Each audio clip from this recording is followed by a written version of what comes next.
हे तुम्ही कधीपासून चालू केलात आणि तुम्हाला ह्याचा काय फरक पडला? मला ते मॅडम हे प्रोडक्ट घेतल्यापासून हे आर्थो तुम्हाला ही पावडर हे दिलं आणि 7 वंडर ज्यूस दिले, बरोबर आहे? बरोबर. ते तुम्ही कसं घेता आणि तुम्हाला फरक काय पडला तेवढं सांगा आम्हाला. मी मॅडम जे पावडर आहे ना, ज्यूस आहे ना, ते मी चूड भरायच्या अगोदर ते ज्यूस पितो.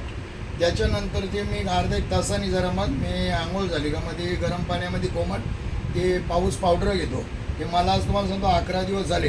11 दिवसात जे पण मी एक डायबिटीज पेशंट होतो, पण मला असा माझा विश्वास आहे का प्रोडक्ट घेतल्यापासून माझ्या शरीरात त्याचा मला रिझल्ट असा मिळाला आहे आज 11 दिवसात मला की माझे गुडघ्याचे एवढी मला वेदना व्हायच्या त्या किंवा पायाच्या तळव्यानं मला आग व्हायची ती पूर्ण थांबलेली. असं मला 11 दिवसात मला थोडा याचा तुमचा फरक वाटतो. सर बोललेले की 2 महिने तुम्ही घ्या, 2 महिन्याच्या नंतर तुम्हाला पूर्ण रिझल्ट येईल. मला तर एवढा रिझल्ट आलेला आहे.